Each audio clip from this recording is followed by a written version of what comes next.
at you.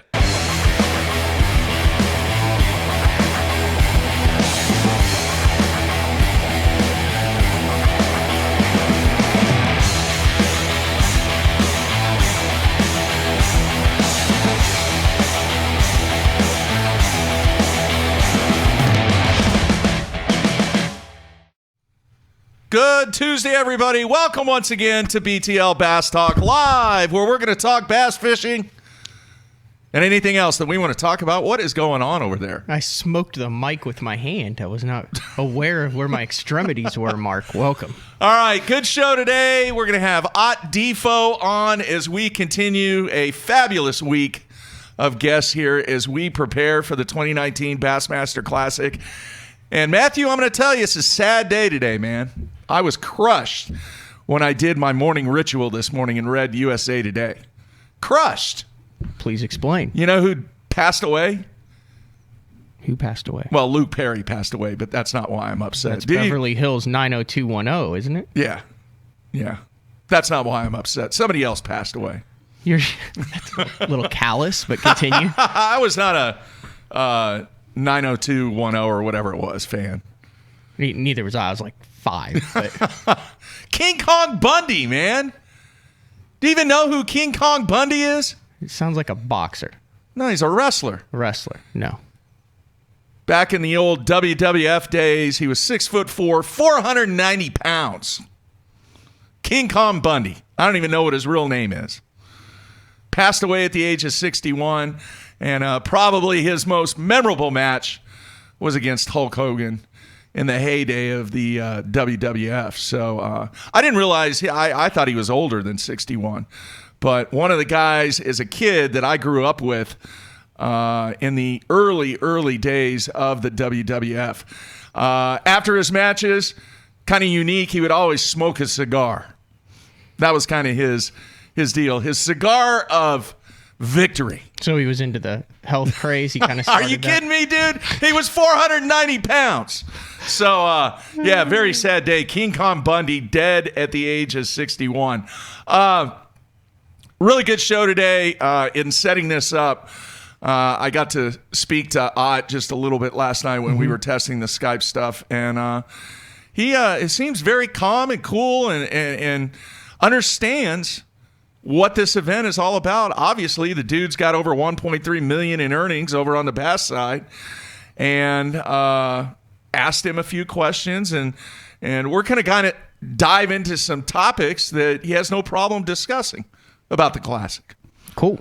So, going to be good. And then I want to remind everybody, tomorrow we have Mike Iaconelli scheduled to be on the show, wrapping up kind of our Classic prep week. And didn't Mike get in because of the bracket thing? I don't know. I think he did. I know. You should know this, man. Swindle got in, and I think someone. I don't know. I can't remember. I think did you have to send him a list? Every once in a while, we'll have a guest where you have to kind of send a pre-list of just kind of topics, but Ike was not. No, I did talk to Becky because his wife, takes care of all of his bookings and all that, and it's going to be a good show. We're going to talk about a lot of stuff, talk about the Classic, and address a couple of things, and then we're going to move on down the road. As I mentioned earlier, a sad day. The man, King Kong Bundy, weighed 492 pounds. There is something that is very, very important to the tournament angler. You know what that is? What? Food. Now, dude, you've covered it for a number of years. You've been on the road. I was on the road.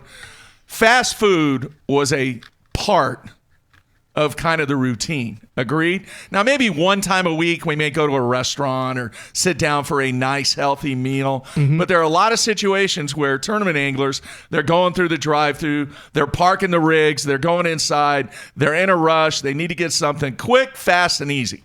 Agreed? Right. Okay. There was a website. It was, I can't remember what, it's called 247 Wall Street. Okay. And they did a study. They surveyed over 70,000 people across the nation.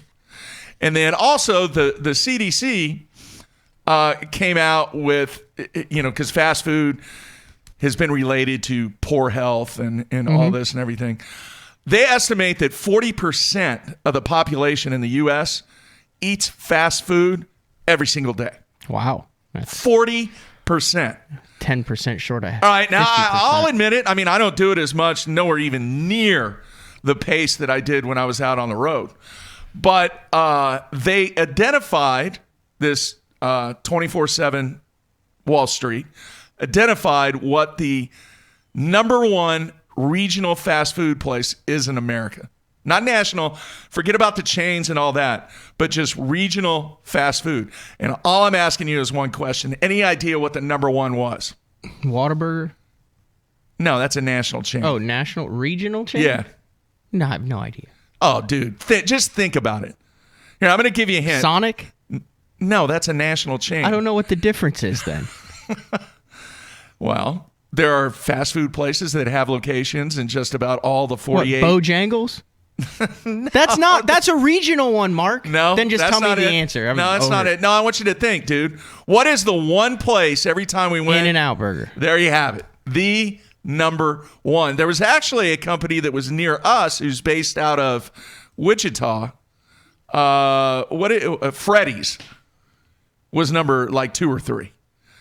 But how many times I have this vivid picture after the New York Swing one year, and I don't even remember what year it was, where there was it was where they fished on Oneida for the first 2 or 3 days. And then they went to Onondaga. What year was that? Kennedy had that smallmouth that died on him, and Ski Reese almost won, and I believe Peter T was the one who won. Yeah, what year was that? Do you remember what year that was? That would have been 2007 or 2008. I just remember leaving that event, going back to the hotel, and there is this massive rig parked in the Taco Bell that was right by Onondaga, and it was Skeet Reese, and he was coming out with like half a dozen tacos. Yeah, that was before the health kick, CrossFit, and the health kick, and all that. Yeah. So fast food, very, very important. How many times even the region and local guys are they're going to grab either breakfast or grabbing stuff at the convenience There's a store? lot. Now, I would say there are a lot more, especially with the push of younger anglers into all 3 tours of guys who eat very healthy on the water. Justin Lucas, who we had on yesterday, I know, I've been out on the water with him while he's practicing and been in the boat with him a couple times, and he always has a little Tupperware container with health food in it. Yeah. Brent Chapman had his own, I don't know if he still does, has his own protein shake. Yeah. His drink. There's a bunch It wasn't of that guys bad who, either.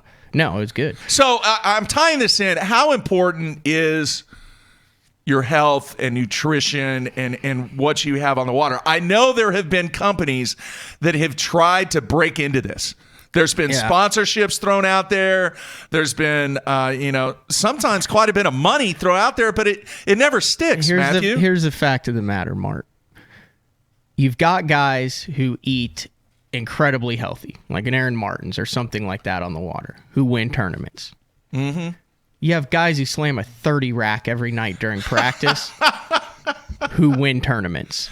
Yeah. It's all about what works for you. Now, is there one camp that probably feels better after the tournament?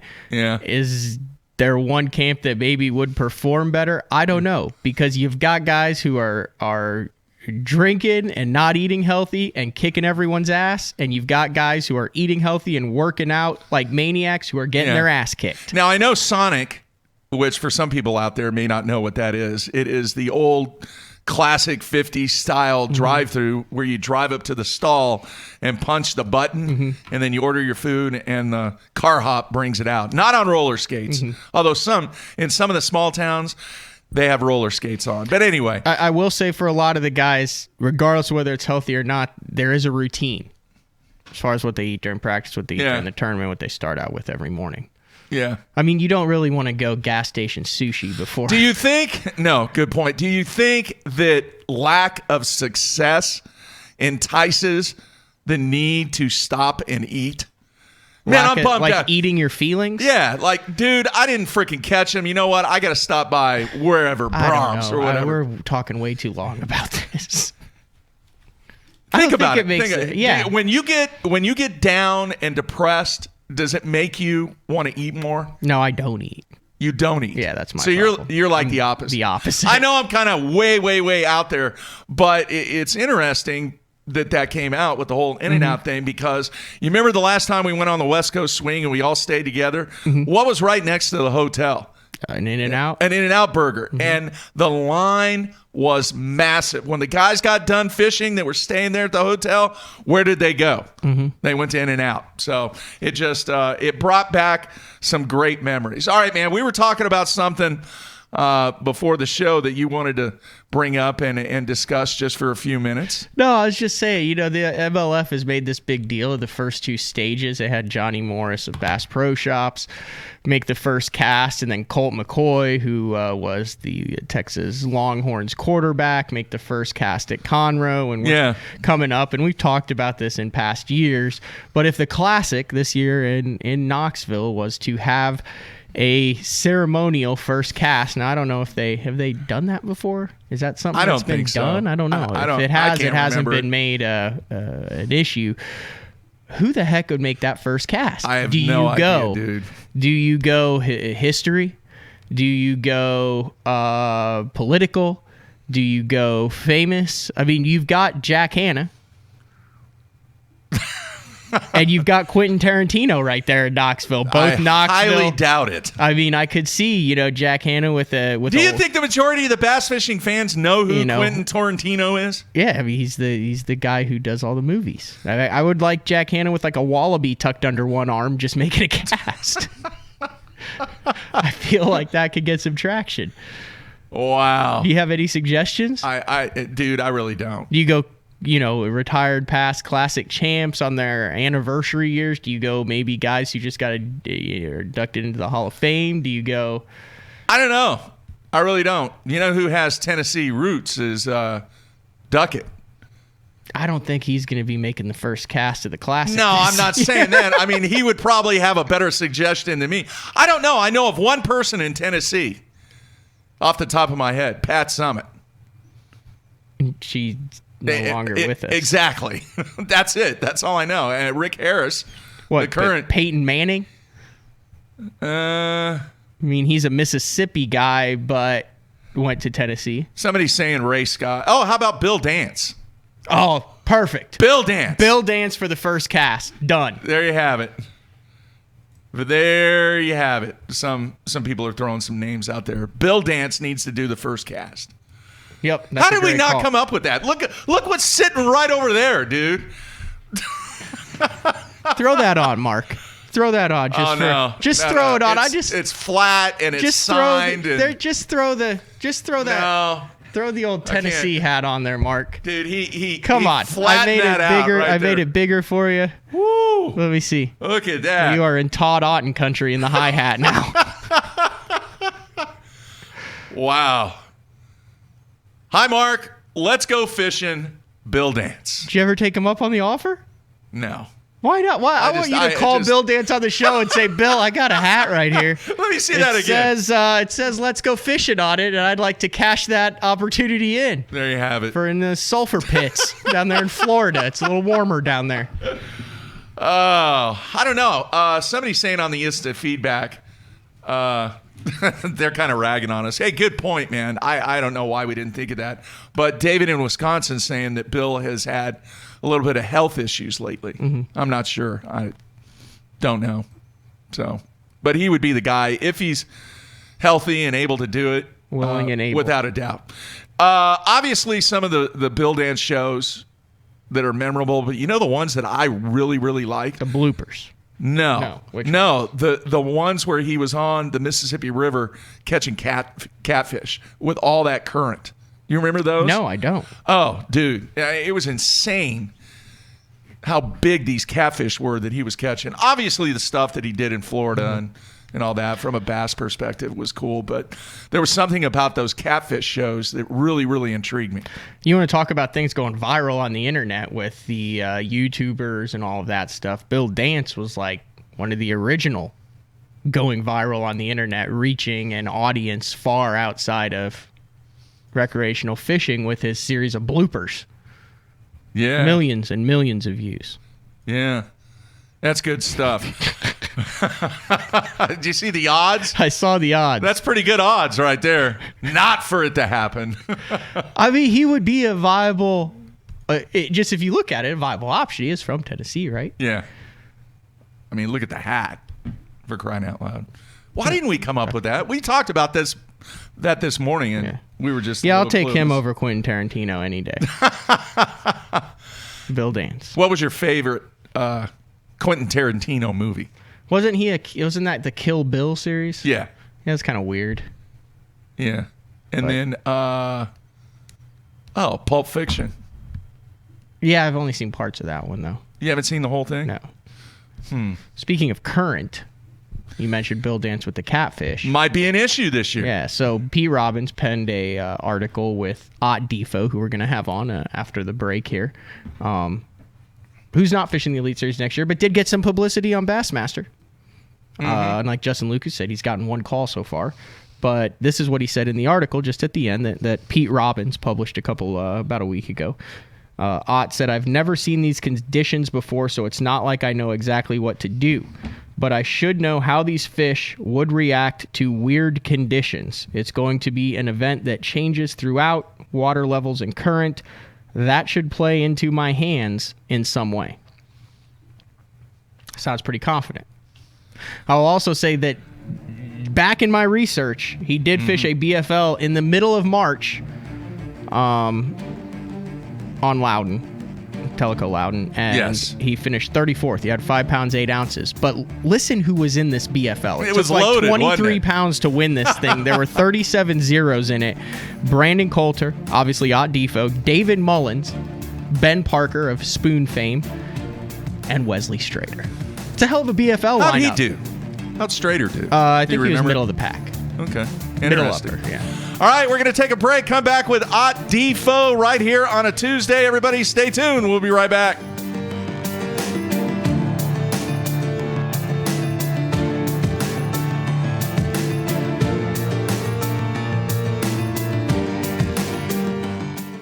Sleek new design with easy control file. The clearest images underwater with uncompromising range. Live mapping from the touchscreen. View notifications, video, even Google Maps on screen. And for the first time ever, real-time view of fish movements with live sight sonar. HDS Live. New from Lowrance.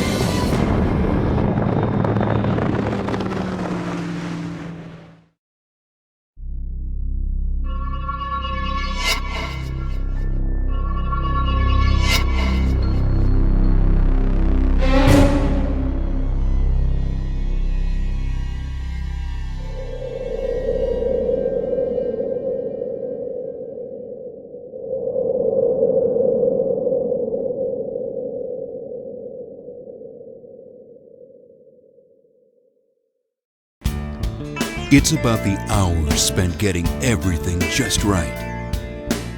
It's the attention to detail. Good just isn't good enough. It's the years spent on the water day after day. When you tie on a bait by Strike King, you're standing on the shoulders of legends.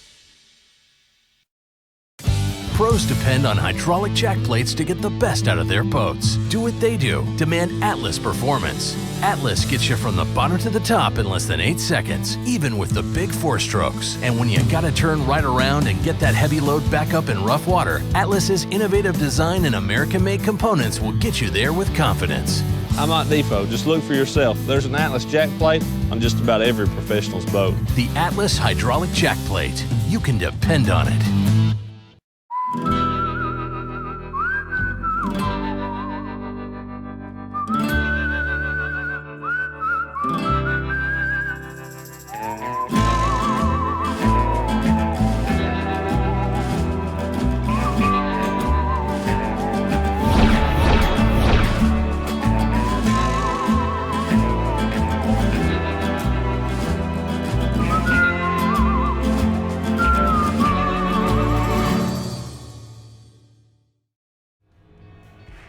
Hey guys, Aaron Martins here. I'm going to be telling you about a new product by Sunline. It's Siglon PE x8. I've been using it almost extensively all year for my frogging, flipping, drop shotting, shaky heading, worming, jerk baiting. It's by far my favorite Sunline braid. I honestly, I don't say this unless I think it's true, but honestly it's the best braid in the market of any of the braids. Definitely check it out. It's a price point line, $14.95 for 165 yards, and that could last you a whole year, just one spool with using leader material. It's Siglon PE x8. It's my favorite braid, and I think if you use it, it'll be your favorite braid too. AFCO has a new foul weather rain suit called the Hydronaut. A lot of the features that I really like about it first is the speed vent hood. If it's raining out, you know, how a person gets wet is when you run down the lake and the hood comes down. With the speed vent hood, it's going to stay up. It has a camera mount in the pocket on the chest. The Hydronaut has a 2-layer, 100% waterproof nylon shell. If you're interested in a rain suit that has a lot of cool features that's going to keep you dry, you need to check out the Hydronaut from AFCO.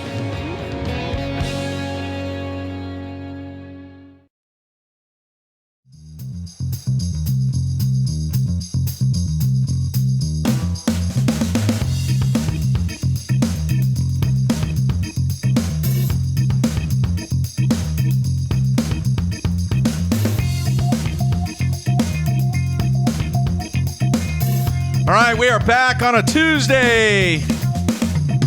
It was a blistering 12 degrees this morning, Matthew. It wasn't bad. Before we get to hot, need to wish Harvey Horn a very happy birthday. BTL listener, Elite Series rookie. How old?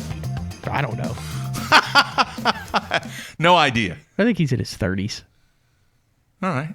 What'd you get, a text message or No, something? I just saw it. I know he watches the show from time to time, so I figured I'd give him a shout out. I went and caught some of his fish in Arkansas this past weekend. Oh, at the power plant. Yes. It's good times. What'd you have, 20? Best 5? 15. 15? That's still not bad in the... $100 a man. Okay. 2 boats. Me and my buddy each put up 100. And then our other 2 buddies put up 100. Yeah. And we went at it. But we're kind of stupid because one of the guys at the other boat has fished it like every weekend for 10 years. And Brock and I were in HFA, our baby. hubris thought, oh, we'll just go out and beat him. No. Yeah. They had 21. We had 15. But we did catch a fish on a bed. All right. And I did throw a spook. And everywhere else in Oklahoma, the water's in the 30s and 40s. So gnarly. It was not a lose-lose. It was a win-lose. All right. It was the best loss I've had in a while. A good loss. It was a solid There's loss. Never a good loss. It was a dude. good loss. Oh, geez. All right. It is time to bring in our guest, Mr. Ott DeFoe. And by the way, man, his television show, very, very impressive, Matthew. So I said it's like a mixture between like a true crime documentary, what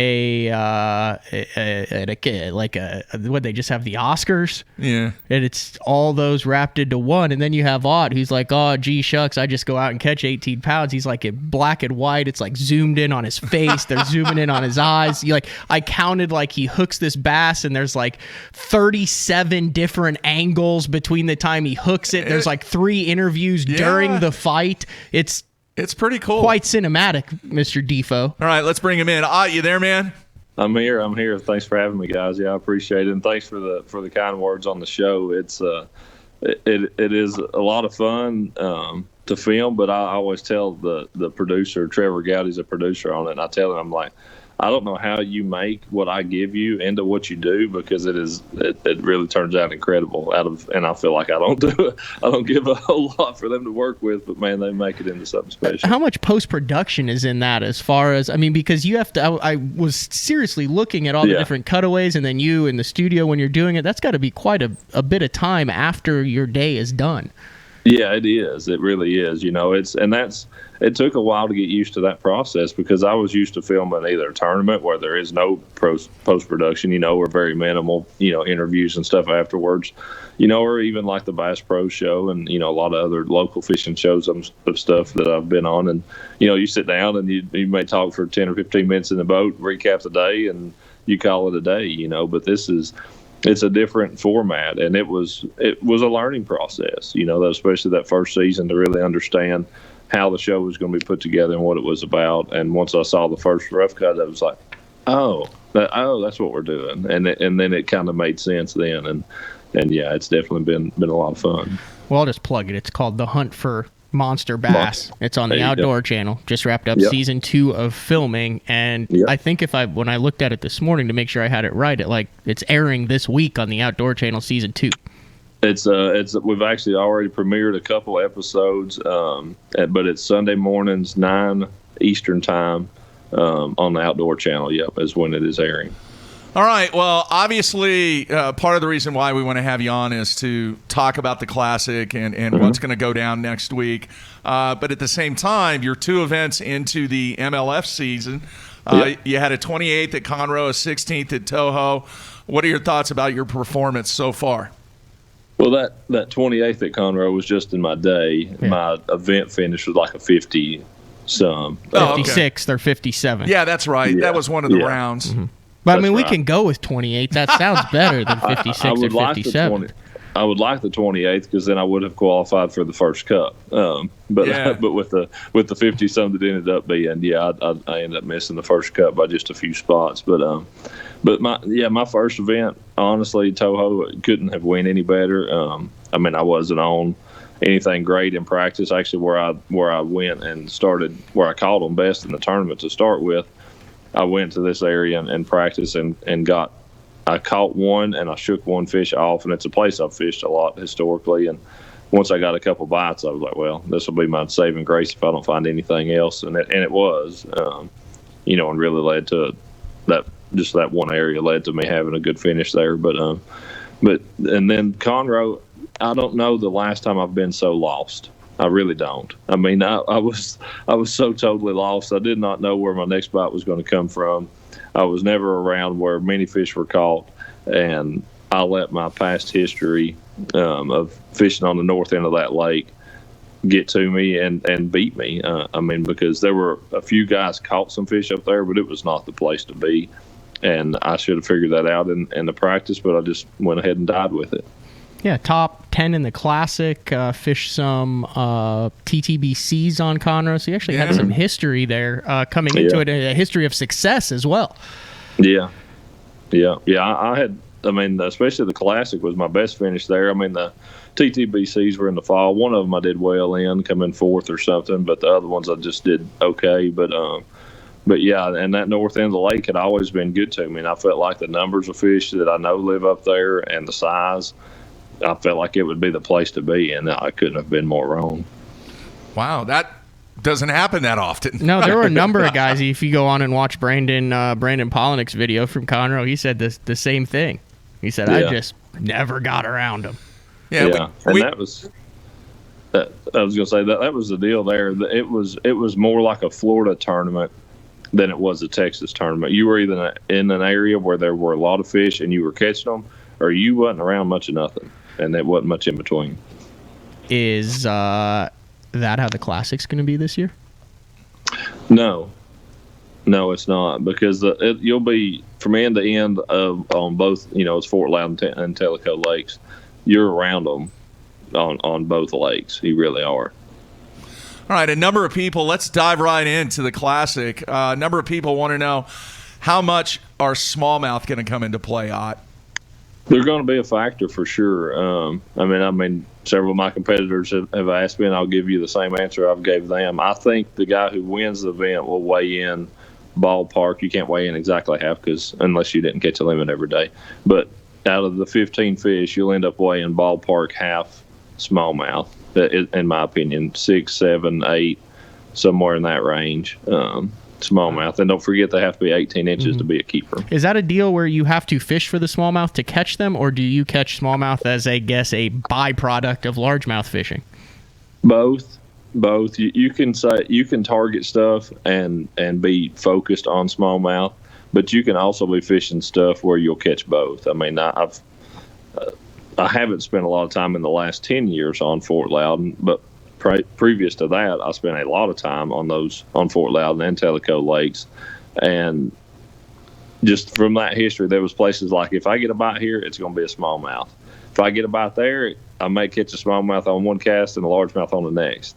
And in other places, it's like you'll never, ever catch a smallmouth. So it's there's both. What are those smallmouth like? Are they like the long, lean smallmouth? Do they look like a northern darker smallmouth? I mean, do they weigh heavy? Can you have a 2-pound 18-incher? This time of year, an 18-incher you'll struggle to catch an 18-incher that doesn't weigh 3 pounds. Now, post spawn, you'll catch an 18-incher that might be 2, and I've caught some that were really just poor fish, post spawn that weighed like 2 1/4. But you'll really, really struggle to catch a smallmouth this time of year that doesn't weigh 3 pounds. And I have caught 3 1/2s that didn't keep.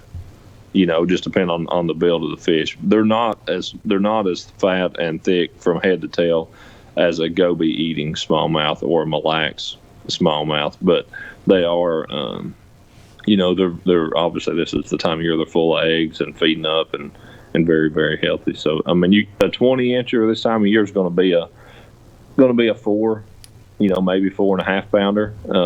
A 3, 18-incher is going to be.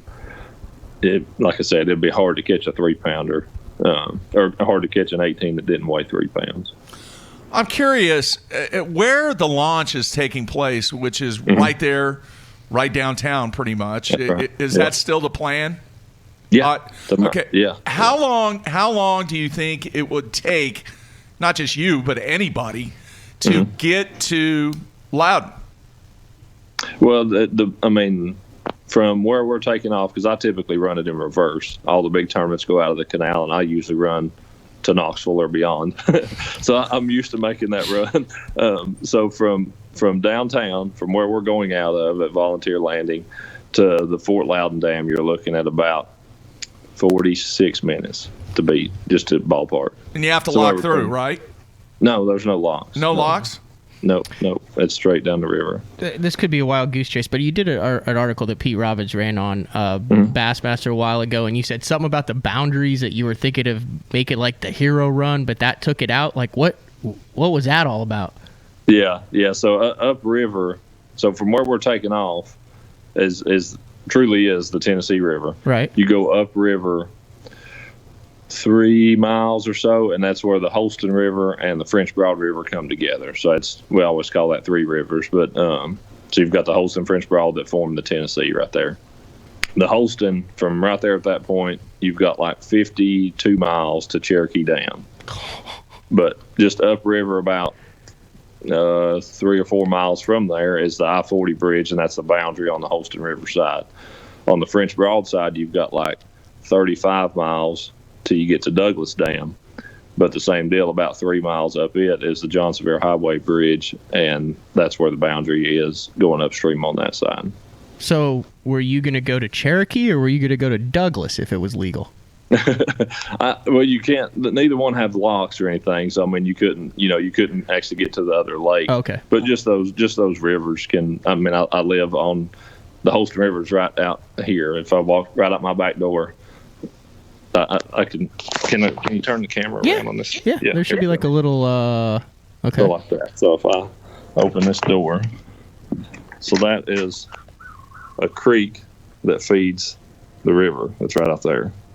We've had a lot of work done, so that's why there's dump truck tracks. So if the boundaries were different, you literally could have been fishing in your backyard in the Bassmaster Classic. And as high as the water is, it would be my backyard. Just because because we've had so much rain, they're letting so much water out of Cherokee and stuff. But yes, and if those boundaries weren't as they are, I could have. My kids could have watched me out the back porch catch some fish in the Bassmaster Classic. Huh. How different, Ott, do you think the conditions will be this year compared to years past? Similar, because every classic there's always something weird. Honestly, every one of them nearly that I have fished in the last 8 years, there's been something weird and goofy happen. Look at last year at Hartwell, we had a really warm February, and then 2 weeks before the classic, it went to just bitter cold and really knocked the fish for a loop. The one at Grand, when Edwin won, the whole lake was just pure mud other than up there in the river where he won it at. So it's like every single classic there's always some kind of natural something crazy that happens, and it makes the lake into just a phenomenon that can only happen around the Bassmaster Classic. That's a good point. All right, Courtney in Louisiana wants to know, is there any chance that you'll be using the aluminum river boat? No. I didn't ask, but to my knowledge, I think I qualified for this through the elites last year out of my Nitro Z21. And to my knowledge, I would have to fish this event in that boat. But with the boundaries as they are, there would be nowhere to use it anyway. What's the Bass Pro Tour rule on that? It's similar. It's a one boat rule. Oh, okay. Yeah. They're actually, but with theirs, there is something about tunnel holes, but there's actually nothing about jet drives. So I think I could put a jet drive on the back of my Z21 and be legal. That way you have rules in 2 leagues now that are a result of your vessels. Yep, that's a fact. All right, back to the instant feedback. Skeeter P Okay. wants to know, do you think that the East Tennessee tight line technique might be a factor in the Classic? I don't, because of how off-color the water is. Had it been a normal watercolor kind of year, yes, I would have. But I mean, our water is very, very dirty. I mean, I've not been down there and driven by it, but it has to be. I mean, just because of the amount of rain and runoff and stuff. We had 13 inches of rain in February. Wow. And we had like 6 or 7 inches in January. So just to put that into perspective, I mean, there's been 20 plus ballpark 20 inches of rain since the first of the year that's fell on this area. And that was kind of what I was referring to a minute ago, it shouldn't be that way right now, Yeah. I mean, but it's been just crazy. You have, I guess the way this breaks down to 3 main quote-unquote bodies of water to fish, in Loudon and Telco and then the river. Do you already know which one you're going to fish in, or are you going to sample? You don't have to tell me which one. Are you going to sample all 3 during practice, or is this a deal where you know what it's going to do and you're going to ignore 95% of the fishable water? No, I'm going to have to sample it because it's not under normal conditions. Had it been under more normal conditions, I wouldn't have to look at a whole lot of it, I don't feel like. But with the conditions we have, I'm going to have to look at more stuff, and my practice time will be very important to try to figure out what's going on and where it can be the most productive. Just because it's watercolors are not what they should be, and current levels are much higher than normal, and there's so much different things going on that I'll have to go look and practice, and it's very different from anything we've ever seen. Are you going to be staying at home during the Classic? I sure will. How much of an edge does that give you, or do you think it doesn't matter? I don't know that it matters. It's just a comfort deal, to not have to be staying at a hotel or anything else. Just to get to be at home is pretty awesome. And it's from my house to the boat ramp down there where we'll launch, Ned McWhirter Park. I can be there in under 30 minutes. So I didn't want to pass that opportunity. Not many people can say that they slept in their own bed for the Bassmaster Classic, and I want to be able to do that.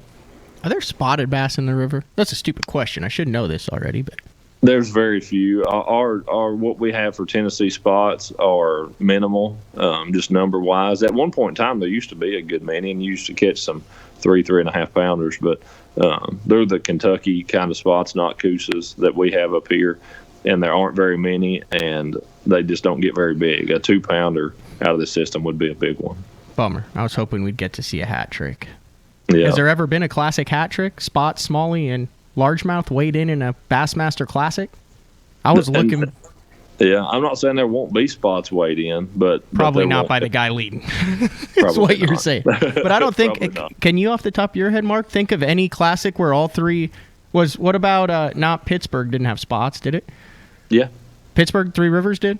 Yeah, but they didn't catch hardly any fish though. No, but there were spots, largemouth and smallmouth in the Three Rivers. I think so.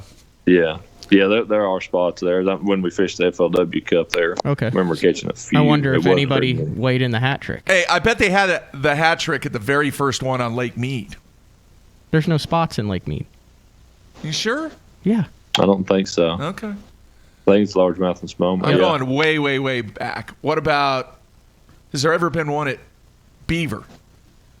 Has there ever been I don't know if there's been a classic. I don't think so. The other one in Tennessee was on Percy Priest, but I don't know that it has any spots to speak of. Wow. We might have to So- get Ken Duke on. He's got Yeah. got 3 pages on spot, small, and largemouth weighted in the same tournament in his manifesto. Yeah. Interesting. Andy in Indiana wants to know if you're going to be pulling a James Watson and have 30 people staying with you. No, no, just Andy Montgomery. Andy's the only one staying here at the house. We've got room for one, and he took it. So, All right. He also wants to know, is there any kind of Asian carp problem in the river? not yet. I mean, they're swimming this way every day. And that's what scares me a lot about. I mean, because they can swim right up here, right behind my house, and I don't know. That's the issue that bothers me so much, and that there's not a good resolution for it yet.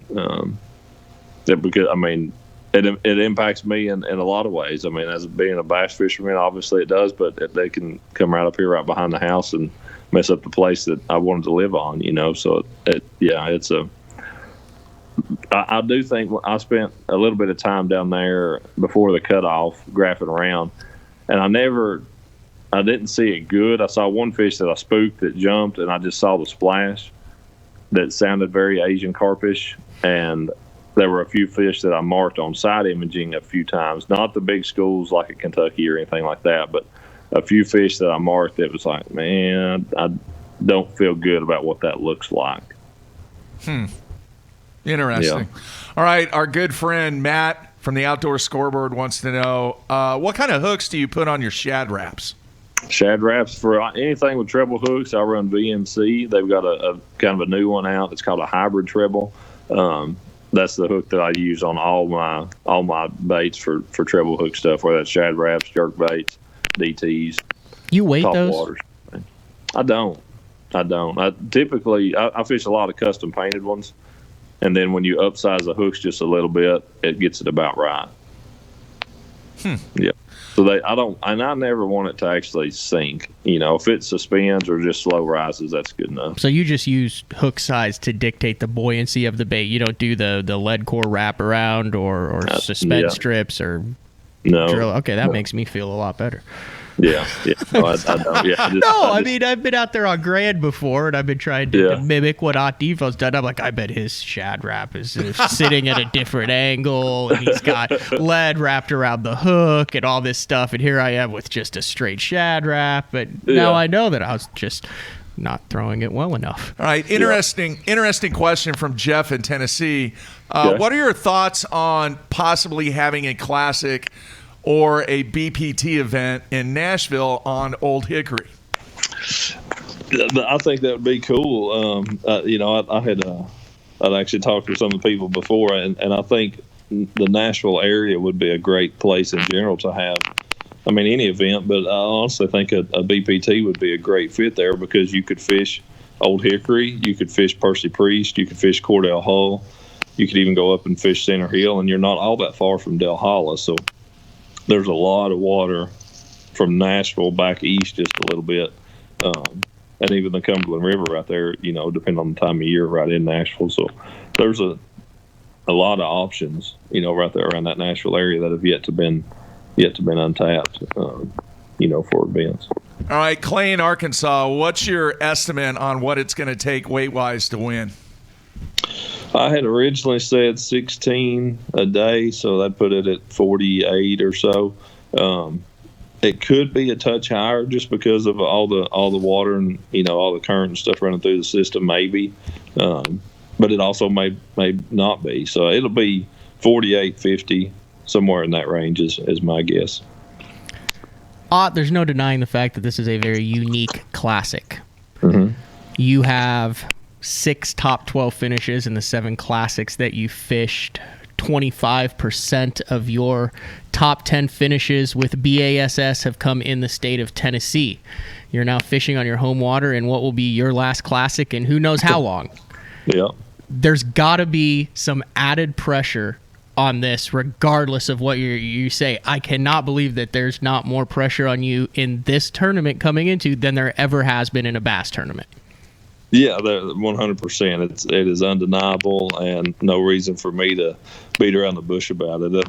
There is more pressure, and I'm trying to keep everything in perspective and know that at the end of the day, this is another bass tournament, and life will go on, and everything will be as it'll be. But when I get to thinking about it, it is very hard to erase that from my thoughts of how everything adding up to it. I mean, the fact that it is in my home state, the fact that it is my last one for the foreseeable future, all these things, certainly do add the pressure to it. But at the end of the day, if I win this classic, would it be amazing? Absolutely. If I don't win this classic, life goes on, and I'm a man of faith, and I know that if I'm supposed to win, I will win. And if I'm not, there's a reason that I don't. So that to me is where my piece in it lies. And personally, yes, I mean, there's nothing more than I want to win. But but yeah, that's how I'm trying my best to keep it balanced and let the chips fall where they may.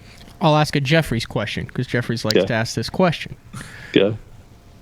What has to go right in the first 3 hours of day one of the Bassmaster Classic for everybody who's watching this to go, Ott's going to make a run at this thing? Nothing.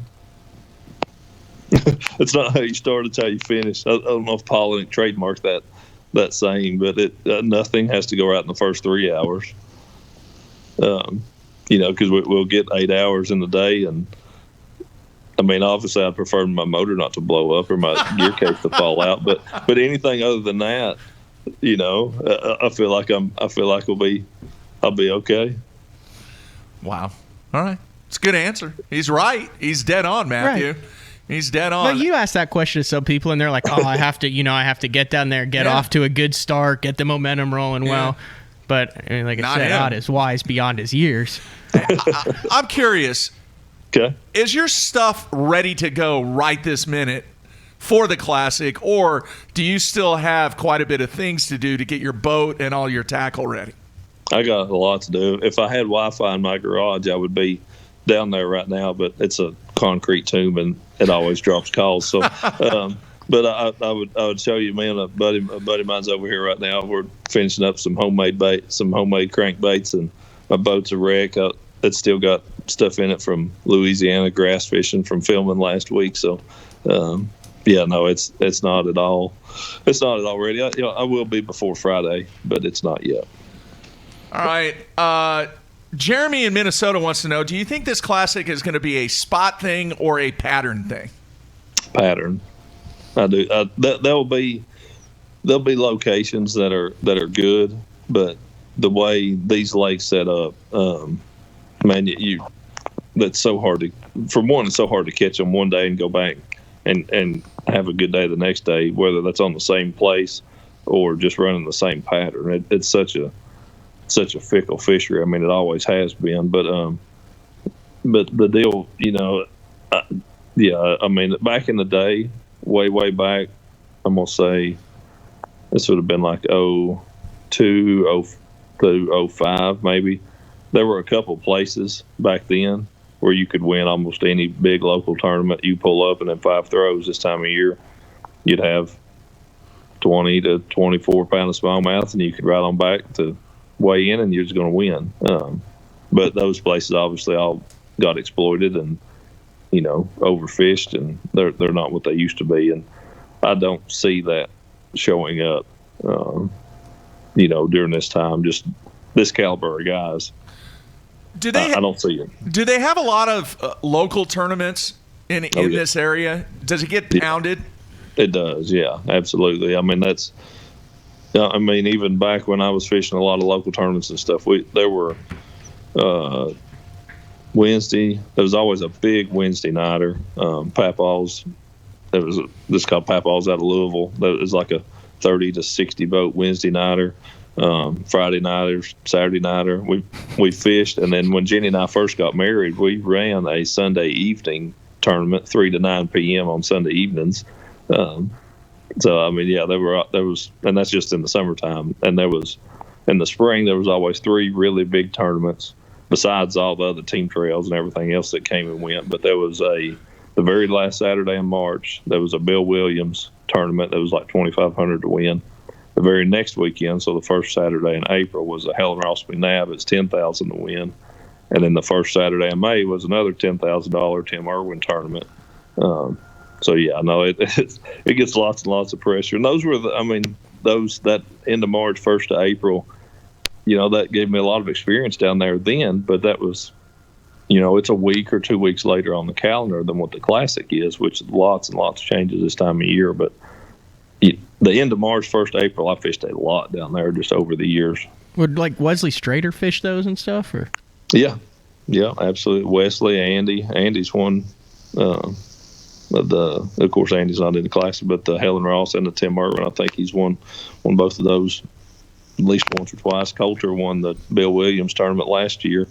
Brandon Coulter won it, but yeah, no, those and then he won the Tim Irwin a few years ago. I've never won it. I've come in second in like every one of them, but I've never won one of them. Step your game up, Ott. I know. I need to. All right, man. Couple more questions off the instant feedback, then we'll let you go.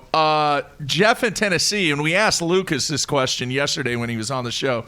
Do you know where your culling system stuff is? That's a good question, and that was actually one thing that I found. Was thinking about and dug through and found yesterday. I think it was. I dug it out and made sure I had my coal beam, my scales, and my buoys, and put them all in the boat. And also, an 18-inch measuring board. That's something that your stock one in my nitro is only 15, so I had to find my 18-inch Tennessee measuring board. The question is, will we see an angler catch a fish, weigh it, and then just throw it back and go, oh? That either do that, or the worst one, and what's going to be even easier to do, is to say, man, I've got 10 more minutes to fish till it's lines out. I've got 5 more minutes. It's lines out. Day's over. I mean, you've only fished 2 of the BPTs, but how quick do you think these guys have adjusted to this format and put the, check-in time and 5-fish limit behind them? It seems like it's been a pretty smooth transition for the majority of these guys who have never done it before.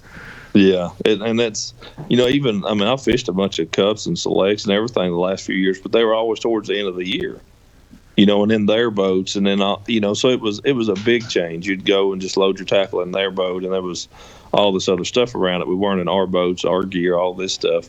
So it was easy to unplug from one and plug into the other, where with this, it's like we're in our stuff, so it's, it has been pretty seamless, and it'll be, I hope it doesn't for anybody, but man, it'd be easy to do. All right. Brian from Lake Norman wants to know, why no opens this year?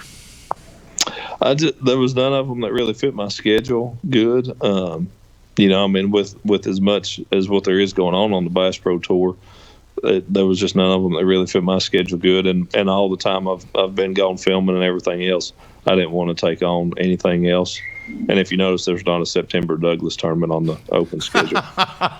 Good point. Hey, what's the cell service like around there?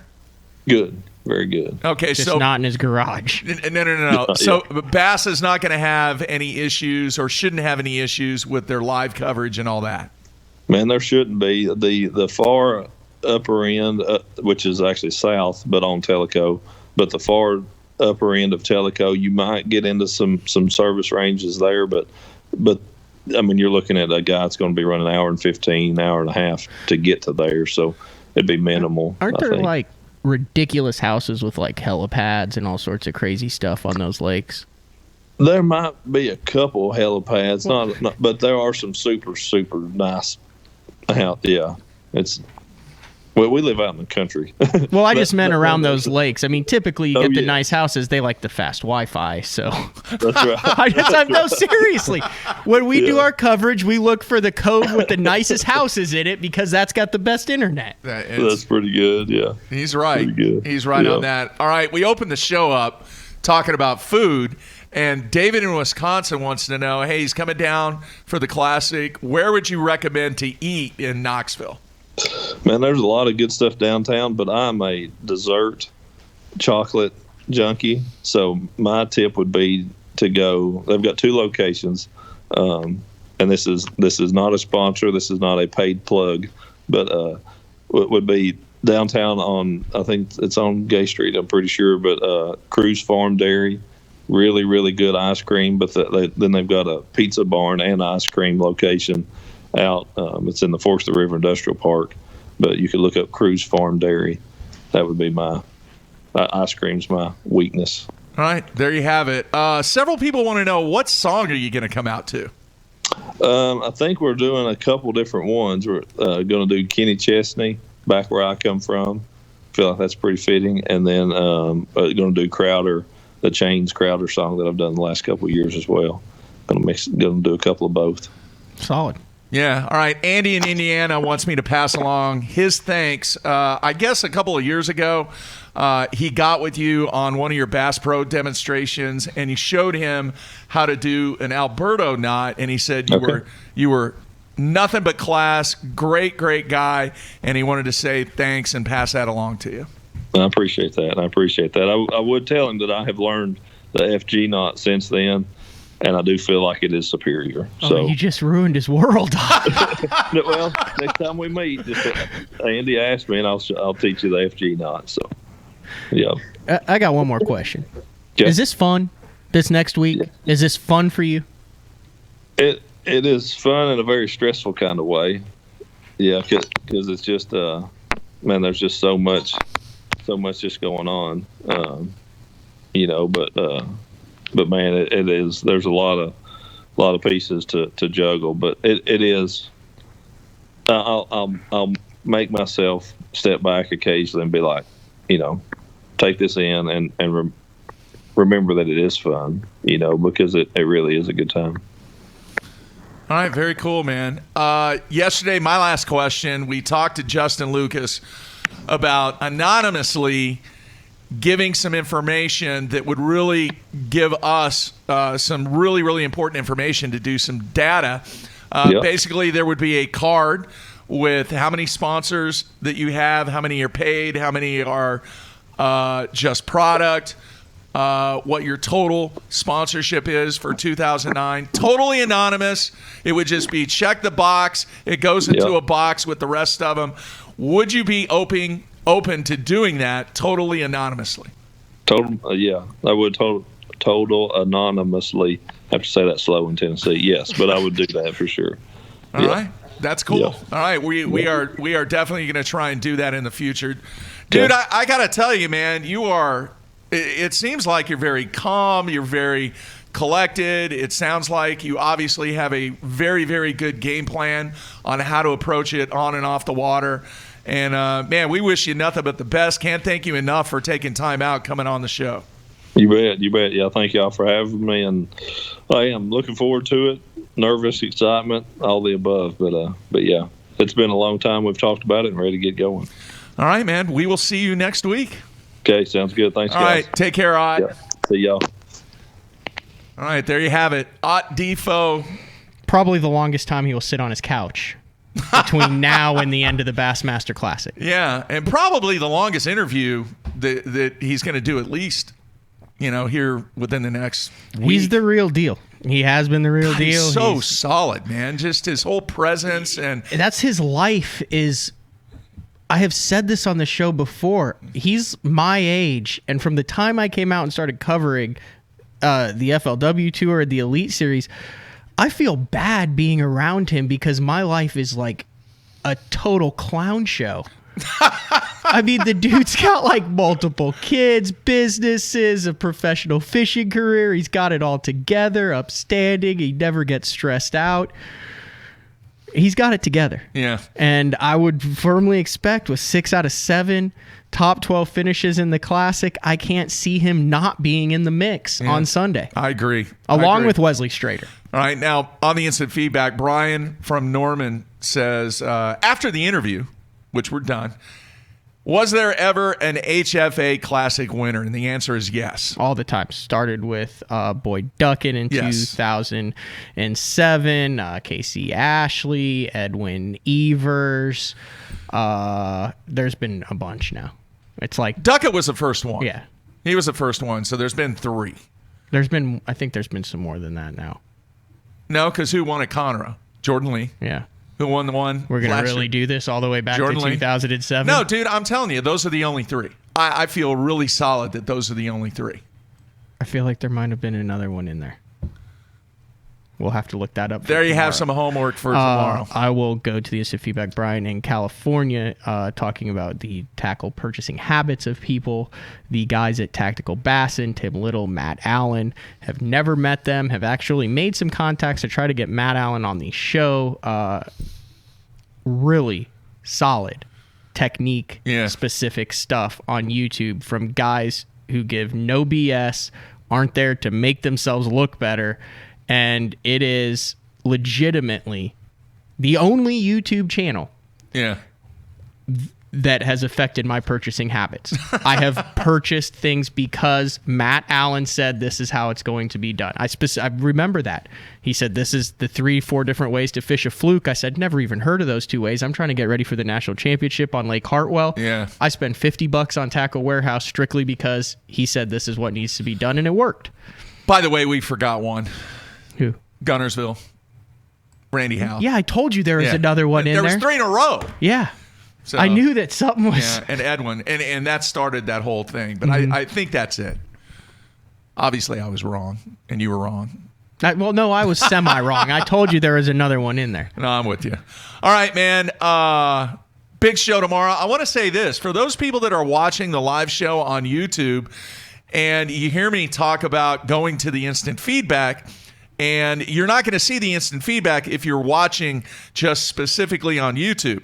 If you want to see the instant feedback and actually participate and throw questions out there, you need to go over to basszone.com, click on the BTL logo, and then click on the link for the live show.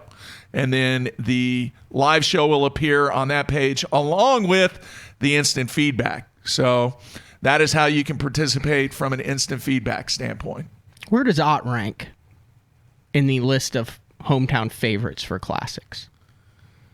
You look back at the list of all the guys who have fished their hometown. He's up there. Now, to me, Casey Ashley on Lake Hartwell sticks out as the number 1. Oh, by the way, that stat came in. Hang on. I got to give props where props due. Came in from Mike in New York. He jogged my memory. Okay. He was like mad that I didn't give him credit. No, it's all you, Mike. Thank you for pointing out my deficiencies. Anyway, Ott a bigger favorite than a Christie on Grand? I'd put him in that category. I don't think there's ever been a bigger favorite than Christie on Grand. Maybe Ott. Maybe it's really, really close. Agree or disagree? I feel like Christie's has more significant wins on Grand than Ott does on Tuckahoe. Well, let me ask you this. Which would be a bigger favorite? And some guys are going to laugh at this. Right? Ott DeFoe, where it is this year, or Tommy Biffle on Fort Gibson? Biffle on Fort Gibson. Agreed. Because that's a spot deal. Yeah. It sounds like Ott has a lot of history that's a decade old. From what I've read, from what he said, I feel like, with Casey Ashley on Hartwell, even with Edwin on Grand, Christie on Grand, Howell on, and Gunnersville wasn't really a hometown deal but there were, a number of guys, Randall Tharp was in that. There were a bunch of guys from Alabama who fish in that classic, but I'd put it in the top 10 as guys with their comfortability. Maybe top 5. On the water, yeah. I mean, he's sitting there talking about holes where you could win it in 5 casts and all that stuff. So I did not realize that lake received, or that area received that much pressure. Yeah, it's from the big time locals. fishing fans. Yeah. Big time fishing fans. That's interesting, Jeff. Yeah, it's the American was. They just held it at Jerry's World, or Jerry's World. It's a lot. It's a qualifying process. You win $1 million. Yeah. And Barrel racing, all that stuff. And there's some similarities to where you might be able to see the Bass Pro Tour grow to a similar kind of congruent where it's on format. live television. Yeah. I think eventually that's the goal. And quite honestly, Matthew, they could go to it right now. Yeah, They really could. Like I said, you could do anything with the right amount of money. I've told you off air, if I had $20 million, I could make me taking out the trash look like the most exciting thing on earth. Get you announcers, get music, get a stage. It's a good point. You could do anything. You could have you walk it out and start your truck look like the greatest. You could have an analyst being like, Jeffrey, he's reaching for his keys. Look, he's just strong, no tremor in the hand. He's got the key. Double tap. That's a strong double tap there. Engine starts out. Sounds like a 6-cylinder. So that's definitely a 6-cylinder. Look, the ice is starting to thaw on the edges. Go to the friggin' weatherman who talks about why ice thaws. It looks like the greatest thing since sliced bread, and all you did was start your truck. You have a point, Matthew. All right, a valid point. Anyway, I want to thank Ott DeFoe for taking time out of his busy schedule to be on the show. And we're going to wrap up the week tomorrow with Mike Iaconelli, same time. And then, folks, our first one-on-one live going to take place the week following the Bassmaster Classic on Lake Guntersville. Gerald Swindle going one-on-one live up against Jordan Lee. Before all this, I'm still waiting for Monday because that's the big show. The odd show is coming on Monday. You got some work to do. Oh, I plan on it this weekend. Basketball is over. I will do the work. Congratulations on a Sweet 16. Yeah. In the state of Oklahoma High School. What A? 4A. Class 4A. Jeffries. In charge of the inbounds and out-of-bounds plays. And much more defense. Okay. Yeah. Well, I'd say that's a big part of the game. Yeah, much Congratulations. more. Did you get a medal? Did you get a medallion? No, we got nothing, dude. You got an attaboy. Lost. You got an attaboy. That was I don't it. know. There's 16. I figured there's a lot more than 16 teams in the state. No, so that's it doesn't work that way, It's an accomplishment, Matthew. isn't it? Do you feel like it's an accomplishment? It's a building block for next year. Okay, well, why don't you go back and listen to what you had to say about me after my 118th place finish on Lake Amistad, and I believe that there will be some contradictory material between what you just said and You're what was very said good, several Matthew. weeks ago. That's why I love you, dude. That's why I love you. Your memory bank is massive. All right, everybody, tomorrow, Ike, 8:30 a.m., The Odd Show on Monday. We are building up to Classic Week. Everybody stay safe. We're out of here.